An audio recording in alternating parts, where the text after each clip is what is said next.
Seberapa pentingkah peran dari 4 wanita yang jatuh hati pada Chang Wuji? Sepenting apakah keempat karakter tersebut dalam perjalanan cerita Wuji? Bagaimana jika Cao Min tidak muncul di cerita? Bagaimana jika Chuchiro tidak pernah dimunculkan? Apa jadinya jika Yinli tidak hadir dalam kehidupan Wuji? Apa yang terjadi jika Wuji tidak bertemu Xiao Cao? Dari sinilah kita bisa menilik untuk mendapatkan konklusi seberapa penting pengaruh dari keempat wanita ini terhadap petualangan Wuji.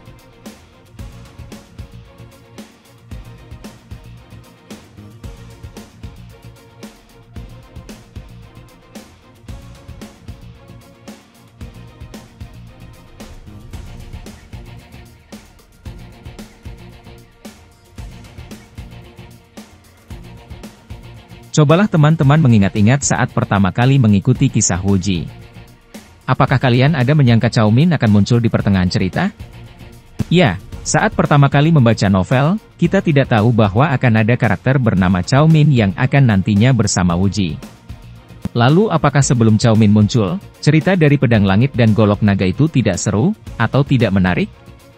Nyatanya tidak juga, walau tidak bisa dipungkiri setelah Cao Min muncul, bumbu ceritanya pun bertambah lengkap diikuti oleh konflik yang sudah dibangun sejak awal sehingga keseruan semakin meningkat. Yang menanti-nantikan kemunculan Cao Min hanyalah mereka yang sudah membaca lama, atau sudah menonton adaptasi sebelumnya, karena sudah pada tahu ada Cao Min yang bakalan muncul. Mereka ini sudah tahu sepak terjang Cao Min di sepanjang cerita, sehingga memang sudah diantisipasi. Kami setuju jika Cao Min dikatakan sebagai karakter yang sangat mudah disukai, dan ending Wuji yang memilih Cao Min adalah pilihan yang terbaik serta paling memuaskan. Tapi terlepas dari itu Cao Min sama sekali bukan satu-satunya pemegang kunci sentral dalam novel ini, jika dibandingkan ketiga wanita lainnya. Malahan Chuchiro, Yinli, dan Xiao Cao memegang peran yang tidak kalah vitalnya ketimbang Cao Min. Bagaimana jika Cao Min tidak ada? Di novel HSDS, ada dua antagonis utama, Cheng Kun dan Mongolia. Cao Min adalah bagian dari pasukan Mongolia.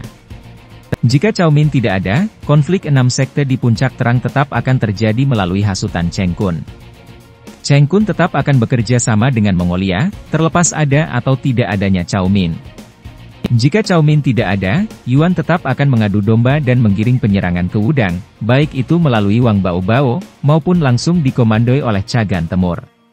Wuji tetap akan mempelajari Tai Chi dari Chang Sanfeng, dan mendapatkan obat penyambung tulang. Jika Cao Min tidak ada, Chagan Temur tetap akan mengirimkan putranya Wang Bao-Bao untuk menawan petinggi 6 sekte di kuil Pagoda Wan An.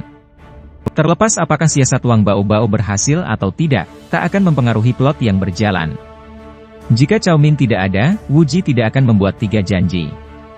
Tanpa janji pertama, Wuji mungkin tidak akan pernah pergi ke Pulau Ular. Jika Wuji tidak ke Pulau Ular, maka Wuji tidak berkesempatan untuk bertemu dengan orang Ming dari Persia, dan mempelajari ilmu Sheng Huoling. Dai Cixi tetap akan tertangkap oleh orang Ming dari Persia, dan Xiao Cao akan menjadi buruan mereka setelah itu. Bagaimana dengan nasib Sisun, Chuer dan Chuchiro? Chuchiro tetap akan mencuri golok pembunuh naga.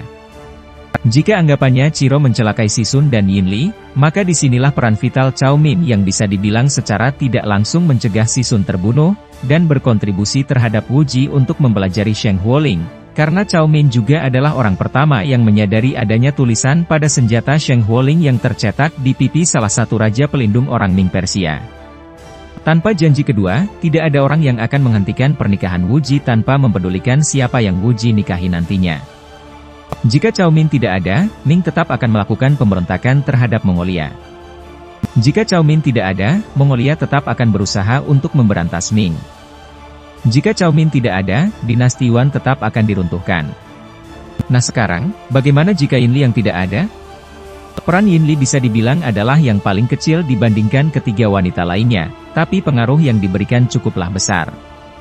Tidak ada Yinli, tangan Wuji tak akan tergigit, sehingga Cao Min tidak akan meniru Yinli untuk menggigit tangan Wuji. Tapi skenario ini sulit terjadi karena jika Yinli tidak muncul maka jalan cerita HSDS akan menjadi kabur. Mari kita lihat beberapa poin selanjutnya. Tidak ada Yinli, Wuji tidak akan terseret menjadi tawanan, hingga dibawa oleh Niecue menuju puncak terang. Tanpa kehadiran Wuji yang tepat waktu di puncak terang, maka Ming akan hancur oleh ke-6 sekte. Tanpa adanya Sekte Ming, maka kelanjutan cerita HSDS akan menjadi kabur tak menentu arah. Itulah peran Yin Li. Lalu bagaimana jika Xiao Cao tidak ada? Peran Xiao Cao sangat simpel, tapi juga memberikan pengaruh yang sangat penting bagi Wu Ji. Jika tidak ada Xiao Cao, Wu Ji tidak akan pernah menguasai Qian Kun Tan Wei. Hanya bermodalkan tenaga dalam besar dari ilmu Ciu Yang Chencing, cukup diragukan Wu Ji bisa melawan para elit dari 6 sekte. Jika tidak ada Xiao Cao, Wu Ji juga tidak akan menemukan surat Yang Dingtian, yang menyerahkan posisi ketua sementara kepada Si Sun, di mana hal ini mengakhiri krisis internal Ming yang telah berlangsung lama. Jika tidak ada Xiao Cao, meski Wu Ji pergi ke Pulau Ular dan bertemu dengan para Persian, sekalipun Cao Min menyadari adanya tulisan pada Sheng Huoling, Wu Ji tidak akan pernah bisa menguasai ilmu tersebut. Lalu apa peran dari Chu Qiro? Kalau mau dibanding-bandingkan, sebenarnya Chu Qiro memegang peranan yang jauh lebih vital dibandingkan ketiga wanita lainnya. Tapi bukan itu poin utamanya, seperti yang dikemukakan dalam video ini, di mana masing-masing dari keempat wanita yang berinteraksi dengan Wu Ji memiliki pengaruhnya tersendiri. Jika tidak ada Chu Qiro, maka Wu Ji akan tewas saat menghadapi formasi pertarungan dari 2 orang Huashan dan 2 Kunlun saat di puncak terang. Karena dengan bantuan dari Chu Qiro lah, Wu Ji sadar akan formasi mereka. Sebelumnya, Wu Ji sangat kesusahan menghadapi mereka. Jika tidak ada Chu Qiro, maka Mei akan mengalami krisis kepemimpinan sepeninggalan Nie Cui. Tanpa adanya Qiro, 2 calon kandidat terbaik untuk menggantikan Nie Cui adalah Ding Minjun dan Pei Qingyi. Keduanya kalah kualitas silat dari Qiro, keduanya kalah pintar dari Qiro, keduanya tidak memiliki kualitas untuk memimpin. Masa depan Mei akan menjadi terancam tanpa adanya Qiro. Dari awal juga terlihat bagaimana Nie Cui sangat tidak mengharapkan Ding Minjun maupun Pei Qingyi untuk mewarisi posisinya. 2 kali Nie Cui memilih kandidat pemimpin, 2 kali juga Nie Cui mencueki kedua orang tersebut, dengan memilih Ji Xiao dan Chu Qiro. Jika salah satu dari mereka mewarisi posisi ketua generasi keempat Mei, otomatis mereka akan diberitahukan rahasia dari Pedang Langit dan Golok Pembunuh Naga. Mampukah salah satu dari kedua kandidat ini mendapatkan Golok Pembunuh Naga untuk mengungkap rahasia itu? Kemungkinan terbesar, tidak. Jika rahasia dari kedua senjata ini tidak terungkap maka akan sangat sia-sia usaha Huang Rong dalam melestarikan warisan yang ditinggalkan. Dan kedua senjata itu hanya akan terus berpindah-pindah tangan di Wulin, tanpa ada kepastian kapan rahasia itu terungkap, sementara korban terus akan berjatuhan. Apa yang Kuo Xiang wariskan melalui Mei adalah satu-satunya kunci untuk membuka rahasia itu, dan jika Chu Qiro tidak bisa mengungkap rahasia tersebut, maka tidak ada orang kedua yang mampu membuka warisan tersebut.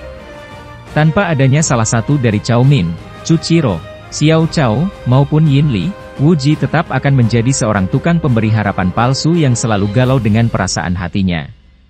Lalu, menurut kalian, peran siapa dari keempat wanita tersebut yang membuat kalian terkesan?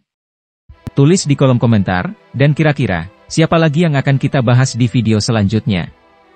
Jangan lupa untuk like dan subscribe. Terima kasih, dan sampai jumpa di video lainnya.